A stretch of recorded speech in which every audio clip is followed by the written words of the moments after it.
is we've taken away basically a family. And the shooter, in this case, Corey Grant, is kin to these folks.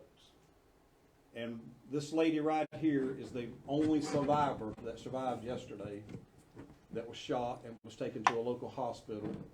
And we are hoping that she will recover fully. She's got a lot to go through. In the meantime, she did receive gunshot wounds, multiple gunshot wounds. All of these victims you see here received multiple gunshot wounds.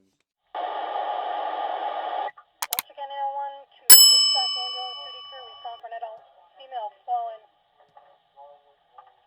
unable to ambulate. The Robbins residence, 11 Chester's Place. Repeating to Woodstock Ambulance. The sheriff held up a picture of the 4 victims. James Beauregard, Donald Williams, and Sierra Wherry were all found dead at the scene. 71-year-old Aquila Biggs survived. She was rushed to the hospital. In Red Springs, North Carolina, on Tuesday, January 24th, the Red Springs Police Department received a call about an incident on Samuel Williams Drive. According to the police chief, while the Red Springs Police got the initial call, they secured the scene, and additional authorities will respond from Maxton Police Department, the Red Springs Fire Department, and North Carolina State Highway Patrol Aviation Division. At approximately 2:46 p.m., Robeson County Sheriff's officer deputies will respond to an incident, and on arrival, they found James Beauregard, Donald Williams, and Sierra Wherry, all of Red Springs, North Carolina, deceased, and a 4th person, Aquila Biggs, 71, who was injured and transported to a local medical center to be treated. All were shot multiple times, but Biggs is expected to recover, according to the sheriff. Aquila is the mother of Donald and Sierra. She is a beloved sister, mother, grandmother, aunt, friend, and so much more. She did survive her injuries. Her son Donald was a father as well as a veteran of the United States and was a beloved uncle, son, brother, friend, and more. He will be dearly missed by his family. Aquila's daughter Sierra was a mother too, and her kids were her world. She was loved by all who knew her and was that person you could call on at any time, night or day. She was with the love of her life for the past 15 years. And he was her everything. He would post on Facebook and say, 15 years strong, no off and on, a real bond, real love, had my back no matter what. My kids need you, babe. I need you. My brother, the one who would turn the world upside down for me, had my back, and I had yours. I can't believe y'all gone. I'm hurting. My kids don't know what to do. They want their mom, and I can't make them feel better. Sierra's partner, who made the post, seemed to be the brother of James Beauregard, who also lost his life. James was a hard worker and a beloved father of 10. He was serious about his family and was very much a great father, grandfather, brother, uncle, friend, and much more. This is a family that has lost a lot at one time, and they are a tight-knit community, and everyone knows everyone. According to the deputies, the suspect is 46-year-old Corey Grant Leaks, and sadly, he is the cousin to Donald and Sierra, and a lifetime friend to James. Miss Aquila, who survived, is his aunt. It was said that it was all over an argument about money. Now the story gets deeper on why it's not just a tragedy that he would kill his family members, but what he did in the past, and the history will repeat itself. Corey Leaks, who is from Red Springs, North Carolina, had recently got out of jail a couple of years back.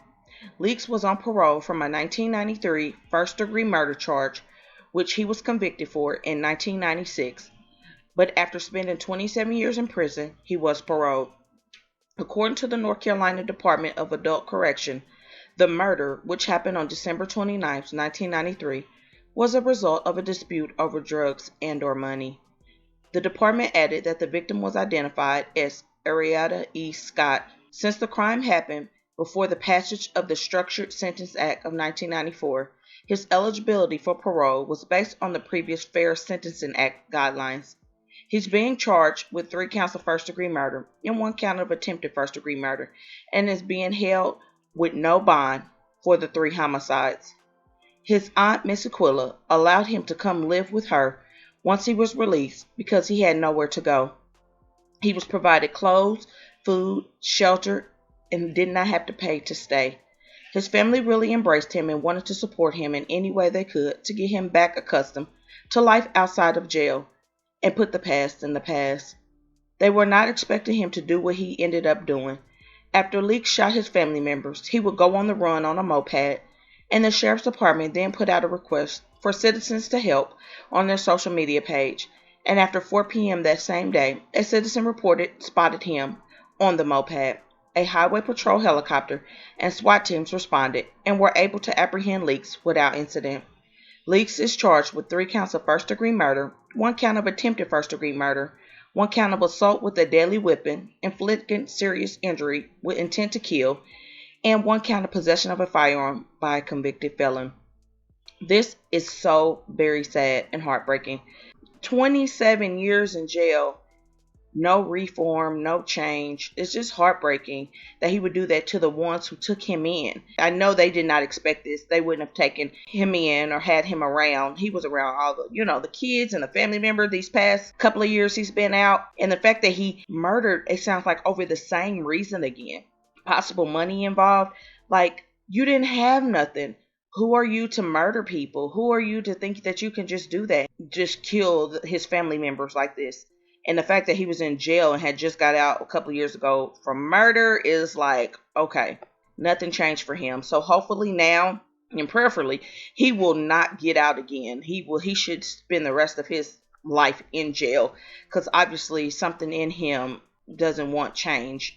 Not to judge him, but you murder once, you murder twice, the second time you murder all your family members. It's like something's wrong. So I just pray for quick and swift justice in this situation. I ask that you guys remember the people who lost their lives, and please comment your thoughts and prayers for this family in their difficult time, and hit that like button to share to make your people aware. And as always, remember, stay woke. Things change quickly.